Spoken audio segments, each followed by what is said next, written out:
Greetings. The 2.3.0.2 patch notes are out, which will release tomorrow.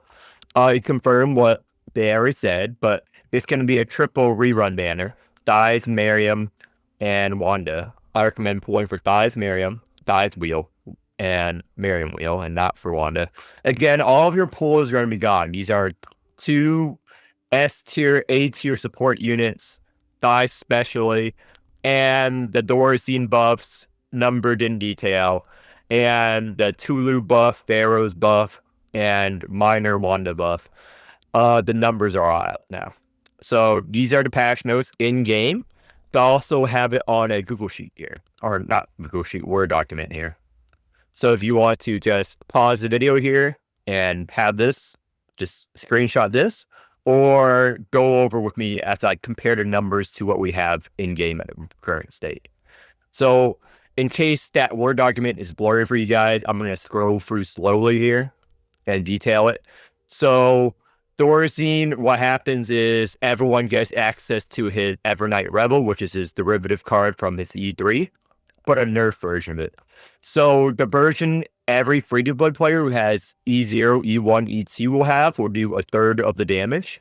And the bonus for you getting E3 is the damage will be reverted. So this 300%, this is just reverted damage. It will do the same base damage as it does currently if you have the E3. Just everyone who's, pulled for E1 through 2, they'll have a version which does base damage 56. So a new buff, his buff is for playing, if you play multiple cards in the same turn, each additional one gets 100% strength bonus. Now, in theory, this is pretty bad. This is pretty bad. It doesn't fix the changes. It is a buff. He is stronger. But realistically speaking, how many Rebel cards are you going to hold in hand at once? So let's say you achieve the dream scenario. You get 12 Rebel cards, okay? It's going to be very hard to get 12 corpses in a battle, or 12 Exils, or whatever. So, let's say you get 12 cards. That means that your 12th card will have a 1,200 or 1,200% strength bonus on top of his 300%. Now, you already know what a 300% strength bonus is like when you rouse them. So, it's equivalent to 4 rouses for the last card. Again, it only buffs the Evernight Rebel cards. So, yeah, best case scenario, it's gonna do a lot of damage. It's gonna do this is base damage 168, so it's roughly half of a dirge. So it's like the equivalent of playing a dies dirge round if you hold it for that long. So this buff is really inconsequential. It's very good if you're fighting against multiple ads. Like, this buff is huge if you're fighting against Thighs boss, for example. But if you're playing against a boss, which is just the boss and you alone in a room, trapped, then it's not going to do anything.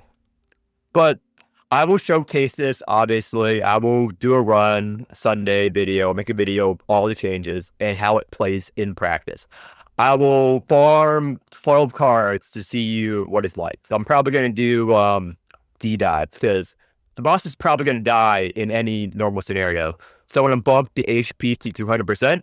So we have a little fun with this bonus. So Mariam got a buff. She's a bit better now. But Mariam was already a good unit.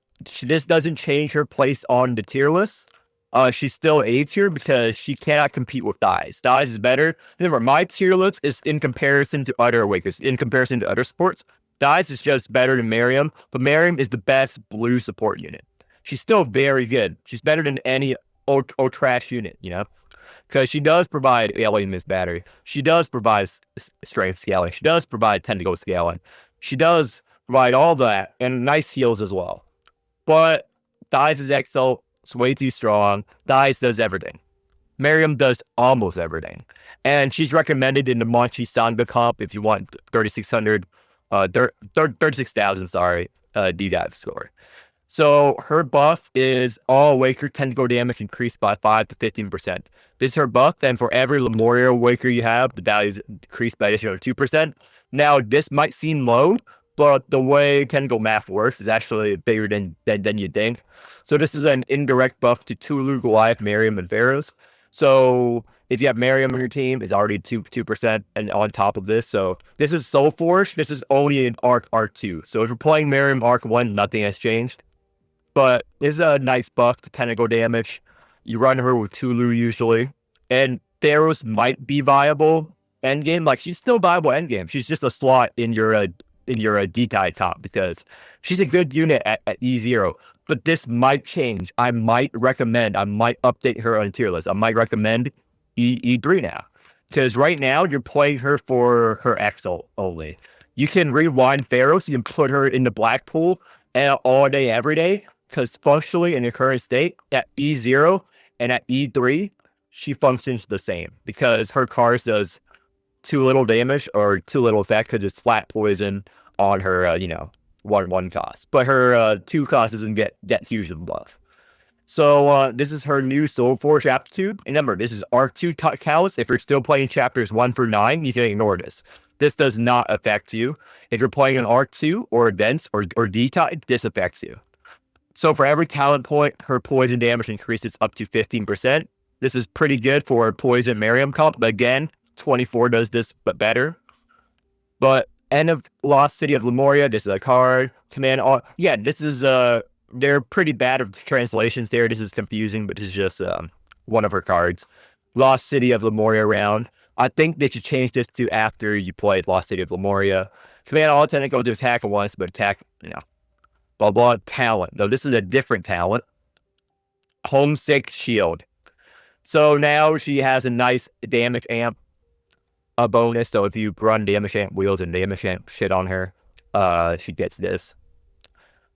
She gets more shield, more damage amp you have on her. She's like caster. If you have a caster comp or a caster covenant and a caster wheel, you can put it on Faros if you want. Because now she benefits more from damage amp or for shields. So a caster Faros comp might go pretty hard now because they both want damage amp. That might be a good Theorycrafting comp right there. So this buff, basic attack and basic damage, makes one tentacle attack 2 times, but only 50% damage. Now this is adjusted. They said I hear adjusted. So let's go to what it currently does. So it changes to attack 2 times, but only do 50% damage. So it's 100% damage in general. So let's do, I have 2 main units. Awkward, Faros, skills. So basically right now it's 100% damage and attack once. So they split it to attack twice for more tentacle buffs. So if your tentacle inflicts poison and stuff, it benefits her more. That's basically what they're doing. It's pretty obvious. So it does the same amount of damage. Well, it technically does more because now you have 2 chances for tentacles to crit, You have double chance for you to lose. if your luck is dog shit, you have twice the opportunity to complain. But yeah, and this change is like instead of you play the card once and you don't crit, you play the card twice and you won't crit twice. But in realistically, there are a lot of cards with effects with if a tentacle hits a unit, X happens, like Faros' card. Every time a tentacle hits a unit, it does poison. So now it hits twice, so it triggers the effect twice. So now for Enlighten 3, trigger chance for poison and alien miss increases from 2% and 2 points to 3% and 3 points. This is a 50% buff. So it's quite nice. This is pretty strong if you're on a poison comp. But again, you wouldn't want to put her in traditional poison comps even with this buff. Because right now is Mariam, 24. Sometimes you want to put G-Dog Gaffer. It's not recommended. But 24 Mariam Goliath. And the last slot is either G-Dog or another survival unit. Like Not, for example. Does Faros fit in that team? Maybe. Maybe now with this buff. If you have enough damage amp, maybe she gets insane shields now. But I doubt it. You really want Murphy, Tulu, any of the other units over than Faros. So overall, I don't think this changes her place on my tier list. But I will do some testing. I'll report back to you on the video I'll make Sunday. So this buff, Dodge is already S tier. This changes her from S tier to S tier. Nothing has changed. This is just additional cherry on top. This This is just the flavor on top, dude. Now, every time she devours embryo now, she gets more key flare. She already generates insane key flare. When she eats a super baby, the effect is doubled. So she's already great. She's already the greatest thing you ever did. Think of the greatest feeling you ever have. It's just a little bit better. You still rated S tier. Now, this is Wanda. Wanda buff is pretty disappointing. Even Wanda fans on Discord and Chinese chat, English chat are pretty disappointed about this buff because this doesn't fix her core issues. Because right now, this buffs her strength down effect. So her strength down effect, again, as I went over my Wanda video, it only matters if they're doing multi-hit. Because if they're doing one big hit, if they're doing 2,000 damage, and you reduce the damage by 60, it's still 1940 damage. Okay? If they're doing, let's say, 200 times 10 damage, which is the same amount, you reduce it by 60, that's 600 damage now, which is good. So again, this buffs what she's already strong at. So in niche scenarios like Pandia, one is stronger. Now this is a slight damage buff, so the strength down effect, Amber, you already know my opinions on that. So now when it consumes 5 layer of Dream Worth, do additional 2 instances of damage. Problem is her Spine Needle Chain in R2 is already insanely shit because R2 rules does 70% less damage already. So 2 more instances of 0 damage is still 0 damage. Also, there's another flaw in this, is because it only affects when it consumes 5 layer of Dream Lure. Remember, when Spine Needle Chain consumes 5 layers, it refunds your mana back. However, it eats up 5 layers. You want 10 layers for Exalt. Because if you have 10 layers when you have Exalt, it doubles the enemy's attacks, which makes them eat more counter damage, because they'll hit you twice as much. So if they hit you 10 times, they're going to hit you 20 times, but they're going to do less damage. It's just a 65% damage nerf. So again, you want 10 stacks for Exalt. If you can stack beyond 10, it's fine. But remember, it caps at 10. So if you eat 5, yeah, fine. You'd build up 5 back. So it's pretty bad. So this is the same. Actual reduction unchanged. This is just straight bonus increase 100. Base strength. Again, you can ignore this. And nothing has changed about this because actual reduction unchanged. They just changed how the math is calculated there.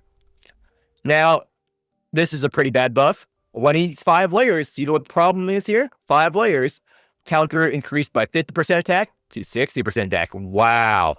Wow. Huge. 10% more damage. I can't even try to make this sound good, dude. So this is her dimensional image buff. Again, this is irrelevant because you're only going to use dimensional images. Are pretty rare to get unless you're playing D-Tide with the ring. Now this is a big Tulu buff for OE Tulu. So OE Tulu is already the fastest clearing comp in the game for events like the raid event. I don't know if you guys seen, but I already showcased the Chinese speedrun comp with Tulu. It is the fastest comp in the game for event purposes. Like every time there's an event like the raid event, which you guys are all traumatized by, Tulu OE is the fastest possible way you can clear any content in the game. So it's a buff to that. Because right now, when you overexalt, it now no longer hits the enemy immediately. What it does is it waits until the end of the round to attack all enemies. So that means you don't have to plan ahead. You can just overexalt and then play other cards to buff tentacles, and then boom, at the end of the turn, big things happen. So this is a buff if you plan, but overall, it's a pretty nice buff for all these speedrun Tuluers. And since that's it for the patch, I'm going to show you once again that comp from China. It's the old Chinese Tulu comp. But let's see. Do I have it pulled up? Nope, not yet.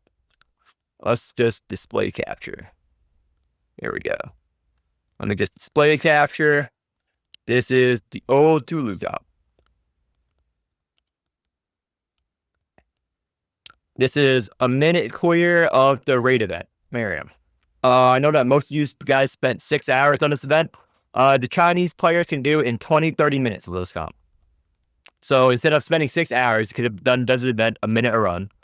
And the longest time we're gonna spend is loading in and out. So this is them playing. Again, this is normal speed, not sped up at all. So I'm just gonna let you guys watch. I'm gonna.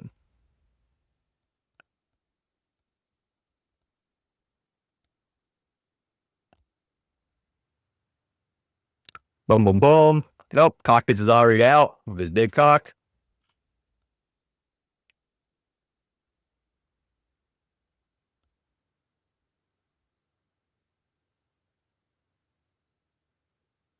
Also, they also play a lot faster than us because they have lower what's it called, ping. You see, he plays his card a lot faster than we do. So that's just the nature of it. Right then, I go. I know that most of you are watching this. Yeah, it took me like, I don't know, 20 minutes to run or whatever. Yeah, you can just do it this fast. Don't even have to think or anything. Okay, it's done. That's it for the video. See you guys later.